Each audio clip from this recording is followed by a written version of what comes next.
Hello students, welcome to Head Start Education. This is your mentor Aman Singh and now we are going to start chapter number 8 motion of class 9 science. And today we are going to study about the equations of motion. How can we derive the equation of motion mathematically? Okay, so let's start. आज हम लोग क्या पढ़ने वाले हैं equations of motions के बारे में। तो इक्वेशन ऑफ मोशन क्या है सर? तीन इक्वेशन है और वो एक इक्वेशंस क्या है उसे समझने से पहले समझते हैं इक्वेशन ऑफ मोशन क्या है। जब कोई भी ऑब्जेक्ट स्ट्रेट लाइन में मूव करता है, किसमें? स्ट्रेट लाइन में मूव करता है, तो ऐसे ऑब्जेक्ट के मोशन को हम क्या कर सकते हैं? कुछ इक्वेशंस की फॉर्म से एक्सप्लेन कर सकते हैं। ठीक है, जैसे कि एक ऑब्जेक्ट है और ये मूव करता है स्टार्टिंग में इनिशियल वेलोसिटी u से और फाइनल वेलोसिटी v से। इनिशियल वेलोसिटी क्या है? u है, फाइनल वेलोसिटी क्या है? v है। और यहां से यहां जाने में उसने डिस्प्लेसमेंट कितना किया है? तो डिस्प्लेसमेंट ट्रेवल हुआ है जो वो हुआ है कितना? s। ठीक है, और इसके लिए टाइम कितना लगा उसे? सर टाइम लगा उसे t। ठीक है, t टाइम लगा। और क्योंकि वेलोसिटी में चेंज हुआ है दैट मीन्स कुछ ना कुछ एसिलरेशन रहा होगा। तो एसिलरेशन कितना माना है हमने? सर एसिलरेशन a से डिनोट करते हैं तो a ही एसिलरेशन मान लेते हैं। अब ऐसे मोशन को जो स्ट्रेट लाइन में हो रहा है, ऐसे मोशन को हम क्या कर सकते हैं?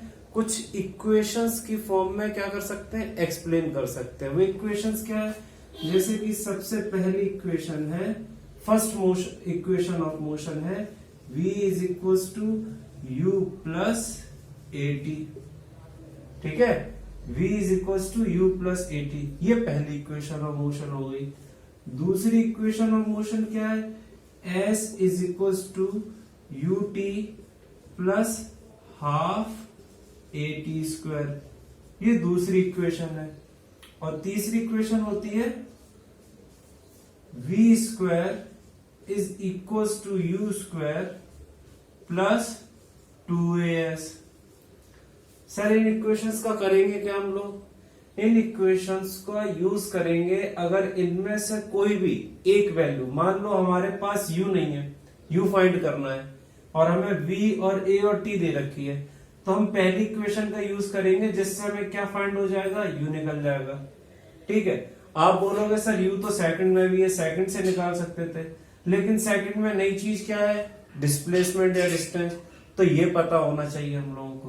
तो इस तरीके के अगर हमें कोई क्या दे रखा है? मोशन दे रखा है, उस मोशन को अगर हमें एक्सप्लेन करना है तो हम इन तीन इक्वेशन से एक्सप्लेन कर सकते हैं। और इसमें हर चीज क्या है? सर u मैंने क्या बताया था आपको? टर्मिनोलॉजी बता देता हूं। u है हमारी इनिशियल वेलोसिटी, v है हमारी फाइनल वेलोसिटी। सर a क्या है? a तो आपको पता ही है, एक्सीलरेशन। t क्या है? t है टाइम। s क्या है? डिस्प्लेसमेंट। ये सारी चीजें हैं। आई होप आप सबको ये सारी चीजें समझ में आ गई होंगी। और जब ये चीजें समझ में आ गई तो एक बार देख लेते हैं इक्वेशंस आई कैसे हैं, मतलब इनके डेरिवेशंस को समझ लेते हैं अब कि इनको कैसे ड्राइव किया जाता है। ठीक है, तो चलिए इसे ड्राइव करना सीख लेते हैं। कैसे ड्राइव करेंगे इन्हें? सो सबसे पहली इक्वेशन को ड्राइव करते हैं हम लोग, v is equal to u plus a t. उसकी शुरुआत कैसे होती है?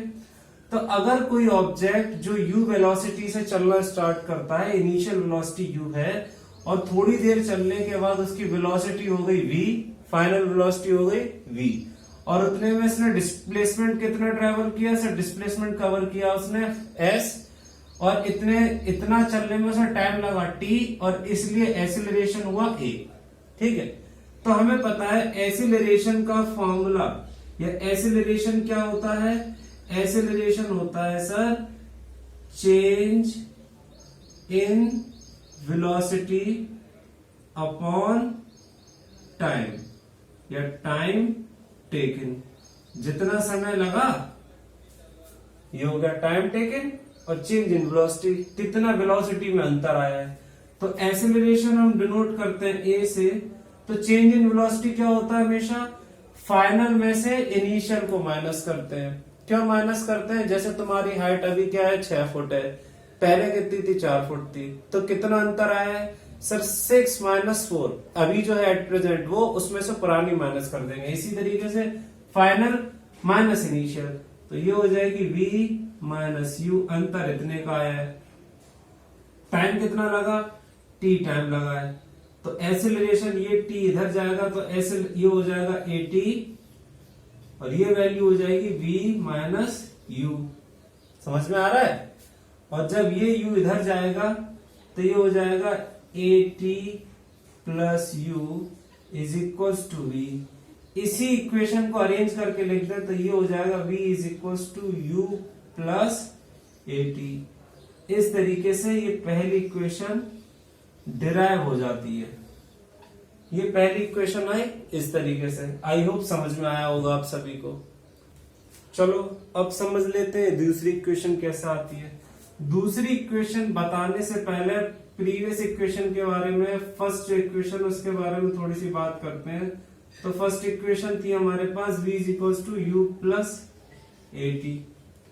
इस इक्वेशन में से अगर मैं t की वैल्यू निकालना चाहूं तो ये इधर भेजना पड़ेगा, तो ये हो जाएगा v minus u is equal to at। और जब ये a इधर जाएगा तो ये मल्टीप्लाई में यहाँ पे, तो ये इधर जाएगा तो क्या हो जाएगा, डिवाइड, तो ये हो जाएगा v minus u upon a is equal to t। तो t की वैल्यू तुम्हारी ये निकल आई। ये क्यों निकाली है समझेंगे, इसका होगा यूज अगली इक्वेशन निकालने में। चलो अब देखते हैं दूसरी इक्वेशन कैसे आती है। तो दूसरी इक्वेशन निकालने के लिए हम सबको क्या पता है कि सर डिस्प्लेसमेंट का फॉर्मूला क्या होता है। डिस्प्लेसमेंट होता है हमारे पास, क्या पढ़ा था डिस्प्लेसमेंट का फॉर्मूला, वेलोसिटी इनटू टाइम। अब ये कैसे आया, अरे तुमने पढ़ा था ना, वेलोसिटी क्या होता है, speed is equals to distance की जगह डिस्प्लेसमेंट अपॉन टाइम। तो डिस्प्लेसमेंट कैसे आएगा, वेलोसिटी इनटू टाइम से निकल आएगा। ठीक है, तो इस तरीके से हमने डिस्प्लेसमेंट का फॉर्मूला निकाला, displacement is equals to velocity into time. अब क्या करना है सर, देखो अब करेंगे हम इसमें डिस्प्लेसमेंट क्या कैसे डिनोट करते हैं, एस से डिनोट करते हैं सर। ठीक है, एस से डिनोट कर दिया। वेलोसिटी क्या है, वेलोसिटी एक वेलोसिटी तो है नहीं, दो दो अलग अलग वेलोसिटी, तो क्या ले लेंगे हम, इसका एवरेज ले लेंगे, एवरेज वेलोसिटी निकाल लेंगे, और इनटू टाइम, टी से डिनोट कर दिया। एवरेज क्या होता है वेलोसिटी का, दो वेलोसिटी का एवरेज कैसे निकालते हो, तो sir u plus v upon two, या फिर इसे लिख लो v plus u upon two, बात एक ही है। ठीक है, ऐसा क्यों लिखा है अभी समझोगे। टाइम की जगह t पुट कर दिया।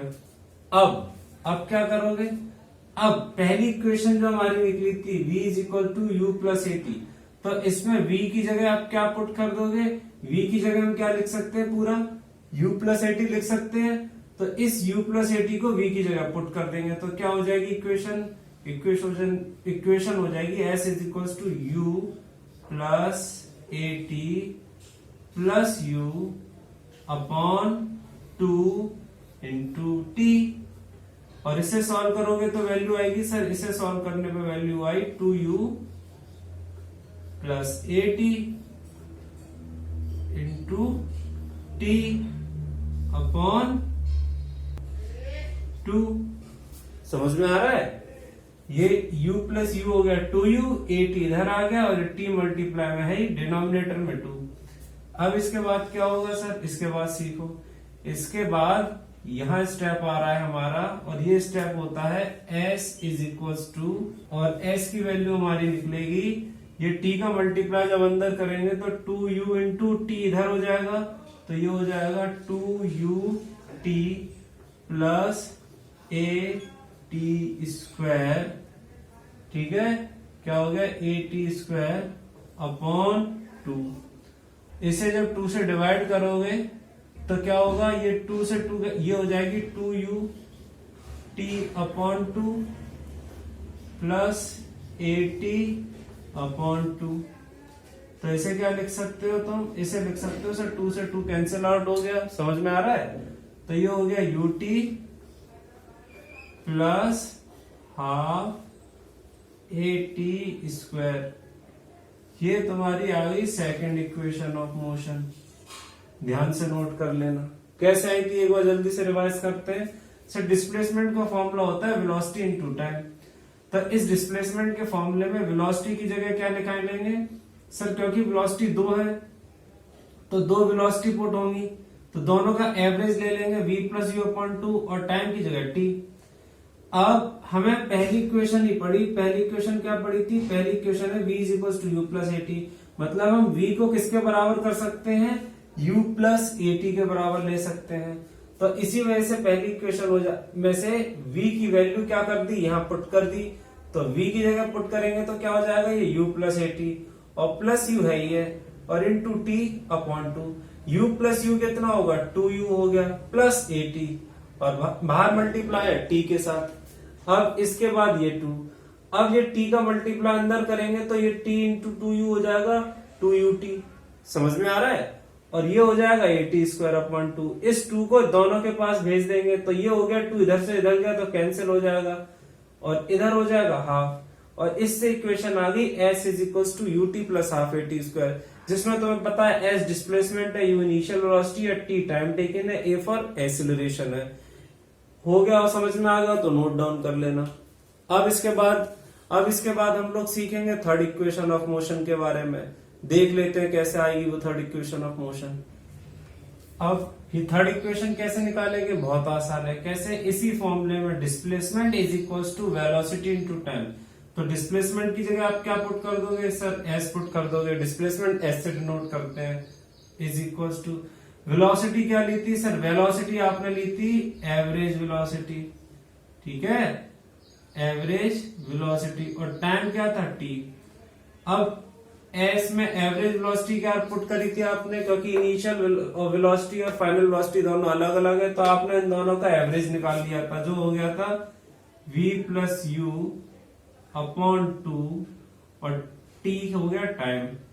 अब क्या करें सर, इस टाइम की जगह ये पुट कर सकते हैं। कैसे, इनिशियल जो पहली इक्वेशन ऑफ मोशन आई थी इसमें क्या किया था हमने, इस पहली इक्वेशन ऑफ मोशन में से टाइम की वैल्यू निकाली थी। और वो कैसे निकाली थी, देखो u इधर भेजा था तो v-u बचा at, a मल्टीप्लाई में इधर जाएगा तो क्या हो जाएगा डिवाइड में, तो टाइम की वैल्यू आ गई थी t=v-u/a। ये पुट कर देंगे तो s हो जाएगा v+u/2 इंटू v-u/a। यहां 2 और a इधर चला जाएगा तो ये क्या हो जाएगा 2as is equal to v+u, ये और v-u। और तुम्हें फॉर्मूला दिख रहा होगा एल्जेब्रिक एक्सप्रेशन में, तुम लोगों ने पढ़ा है v+u v-u, मतलब a+b a-b किसका फॉर्मूला होता है, वेरी गुड, a² - b² का। तो इससे आपकी इक्वेशन बनेगी 2as is equal to v² - u², ठीक है। और जब ये u² इधर आएगा तो ये माइनस का है यहाँ पे, तो इधर आके किसका हो जाएगा, पॉजिटिव का। तो ये हो जाएगा 2as plus u² is equal to v²। और इसी को हम कैसे लिख सकते हैं, v² is equal to u² plus 2as। और ये बन गई आपकी third equation of motion. I hope समझ में आया होगा ये तीनों इक्वेशन कैसे डिराइव की जाती हैं। अब इसके बाद तो ये तो आपने मैथमेटिकली देख लिया, अब एक बार देखेंगे हम ग्राफिकली कि ग्राफ की हेल्प से हम कैसे इस इक्वेशन को ड्राइव कर सकते हैं, ठीक है।